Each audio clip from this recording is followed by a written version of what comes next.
Hi everyone, it's Helen here and thank you very much for joining me for today's tutorial. So today we're going to be making the Witch's Hat gift box die set. Now this one is a whole ton of fun. Literally it's going to be so much fun to make this and give away.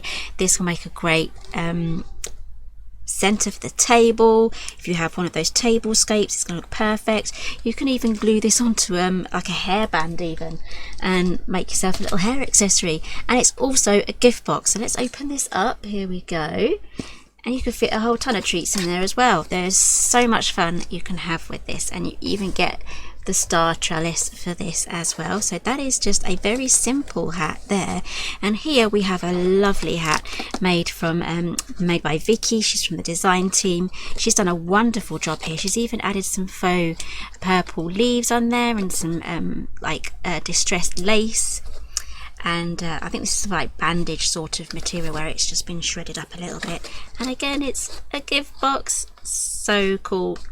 And she has used the spider web paper from the 12 by 12 Happy Haunting paper pack. So there is a bit of die cutting with this one. So this is definitely an afternoon project, or a Sunday afternoon, or a couple of evenings. So choose all the things that you want to do all your die cutting and then assembly. So I'm going to show you today the easiest way to have this assembled, and the easiest way is to use red tape. Red tape will be your friend for this one. If you want to add extra glue, you can do, but with all of these areas at the top here, glue may not be your friend in holding everything together. So I'm going to be using red tape for this tutorial. So let's jump straight in. Here is the die set. You get 9 dies. You get the main die, you get the star trellis, you get everything you need. This is the base there for the inside part, and here are the dies. Quite sizable if you think that that's the packaging. You get all of these dies in there, and you get these big circles here. This is the star trellis. We have this bit here. This is going to be for the strap, and let's go straight to the cutting guide. So I've got all of my bits and bobs already cut out. Now I'm going to be using black today because we have some colourful hats already made, but I would like to add some silver polish, some gilding polish to that, to kind of get a distressed sort of oldsy sort of hat. I don't want it to be looking perfect, I want it to look old.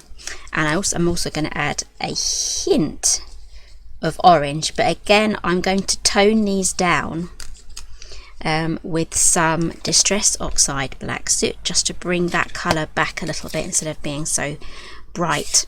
Okay, so you need to cut 8 of those for the strap. You're going to need a buckle. I think I'm going to go for silver. Haven't die cut that out yet. And this here, this is what's going to create the top of the hat, the lid. And then you also have a mat there as well. I'm not going to be using that today. So you need to die cut 8 of those. So I've got those already there, and I've prepared them as well with some red tape, so it's going to be really easy to pop together. And I'll explain as well the option for this bottom tab as well. So there's an option there that you can go for. Now for the base for the inside of the box, this part here. Okay, so we have the hexagon for the base of that, and just die cut one of those, and then we have the side piece here. This is the die. You need to die cut 8 of those, and again I've prepared these already. So on these 8 I've put red tape on the side flaps, and then if we turn these over on the other side, we have a bit of tape there, because I'll be adding these underneath just to get a really nice finish on the bottom, because this bottom part is going to be glued onto our base. Okay, so I have here 2 black pieces. Don't call me mad. You will see them. I'm going to distress the edges of these and maybe pop a couple of tears in, add a bit of the silver, and that is going to be quite nicely distressed as well. I may even add some bits of cotton wool. I've not decided yet on whether I'm going to do that or not. We're just going to see how this turns out, because I'm going to be making this from scratch. So I've made most of my decisions, and then that leaves me a little bit of space to get creative at the end. So let's get this little hat together. So let's start off with a pokey tool. Where's the pokey tool? I'll use this one. There we go. And all I'm going to do is I'm going to take all the backings off these, and then I'm going to glue them all together. And I did say I was going to say about this tab at the bottom. Okay, so if you wanted to make a witch hat that's not a box, we have these tabs at the bottom there that you can glue to the base of your hat base. Basically, you'd basically just stick it on like that, and it will have the tabs on the bottom there for you to pop that on. And then you have a witch's hat that's not a gift box, and again you can pop that on a hairband. You can use it as accessories, but if you want to make this into a box, all you have to do is just trim these off. So I wanted to have the option of these on where you trim them off, rather than having an extra die that you have to glue on. If you see what I mean, it's easier just to trim it off than it is to spend that extra time gluing things on, because gluing things on and all that extra die cutting does add time to making your project. So yeah, it's a lot easier just to be able to just trim it off instead.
Okay, that's all done now. You can literally just use that as a box. You can make a volcano from that if you wanted to.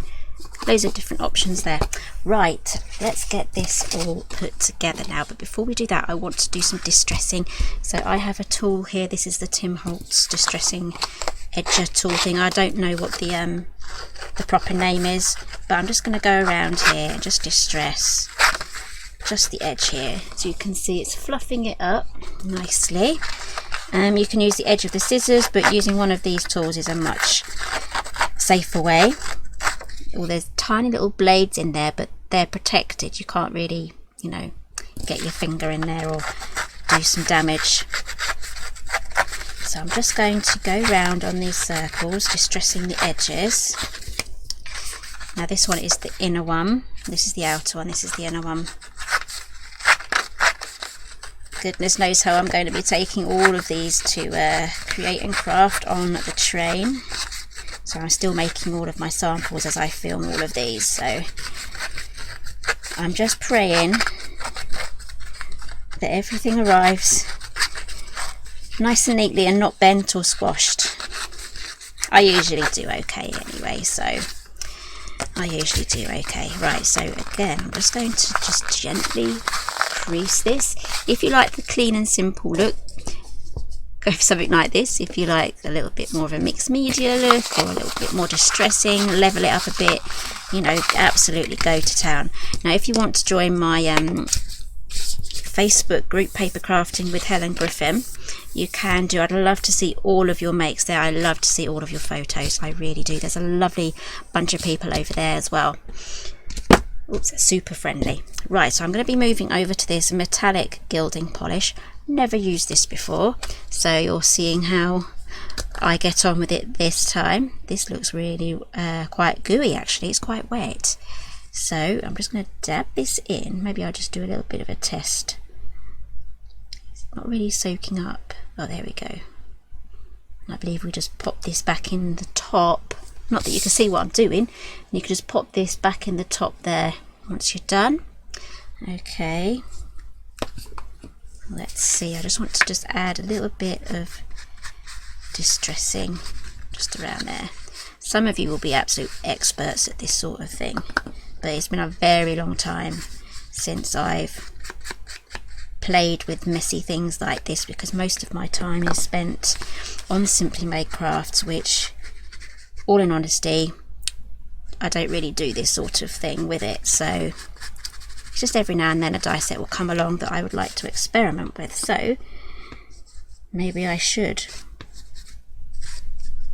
do a little bit more creative things with it. Okay, so that's my first one. Looks a right mess, doesn't it? But it's drying really fast. So, oh no, you're thinking, what is she doing? What is she doing? I'm distressing. I'm making it into a really old witch's hat. So I'm just going to tear the corners, make it look a little bit moth-eaten along the sides. And again, you can just add a bit more here.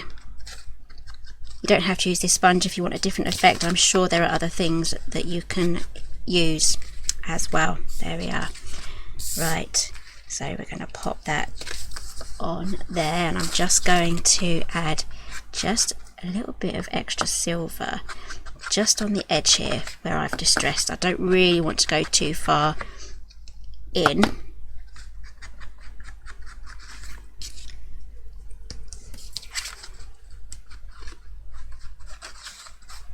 Just to get those edges done.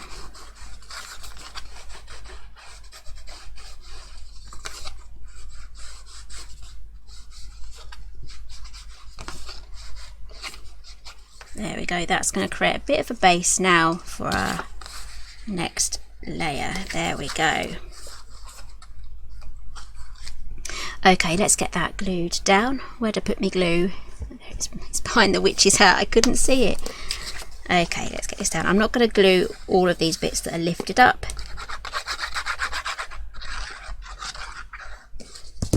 There we go, pop that down. This looks a little bit like an ashtray actually. Child of the 80s there. You know those little tin ones that you get in the pubs, the disposable ones. Anyway, I digress. Let's get on with this one. So we're going to pop that on there. I don't think I'm going to add much silver to this. I'm just going to go up the edges just ever so slightly. Again, I think this comes in different colours as well. You can get gold. Silver is probably a very, very, not harsh colour, but a vibrant colour to use against the black. There we go. I'm just going to distress the top as well. Why not?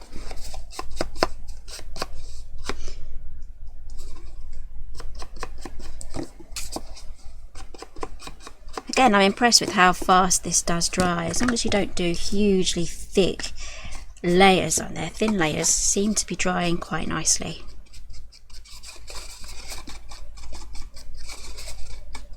I will probably have a practice on this on a scrap piece of black paper to see what effects I can get with this. Like if I drag that down slightly to get a more of a brushed effect.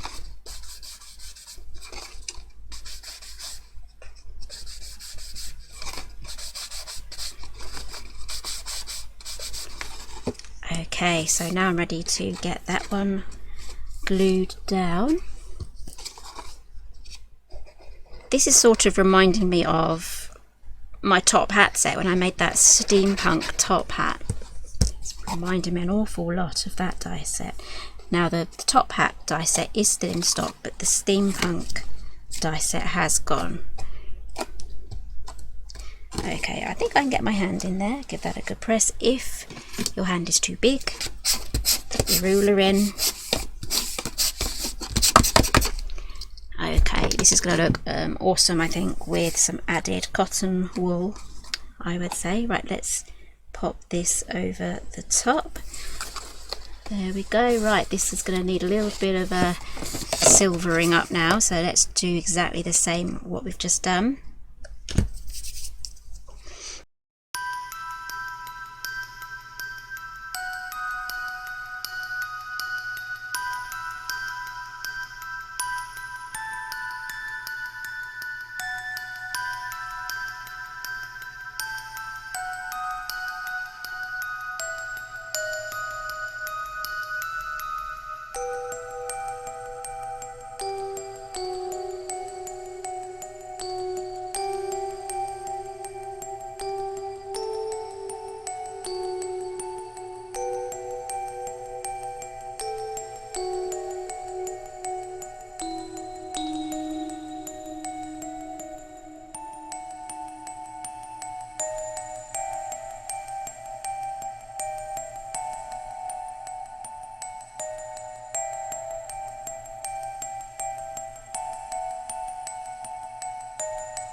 Okay, so here is my finished witch's hat. I may add something here to dangle on there. I need a little bit of time to think about what I'm going to do next on that one, but make sure you're tuned into the Create and Craft shows and the Craft Stash live shows, where you'll be able to see what I do to this witch's hat. So this is a lovely little gift box.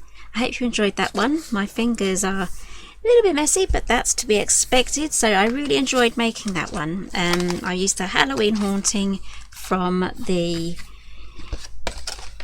Happy Haunting Sentiments die set. It comes with all of these dies as well, so you can trim out your stamps, so there's no fussy cutting there. That's excellent. I love stuff like that, so makes it super nice and easy. Okay, so everything that I've used today is listed down below. Let's get all the witches' hats back in here for the final party. Here we go, here's Vicky's hat too. So again, everything that I've used is listed down below. Don't forget to check out Vicky's channel. I will link hers in the description box as well. Give me a thumbs up if you like this one, and I'll see you again soon.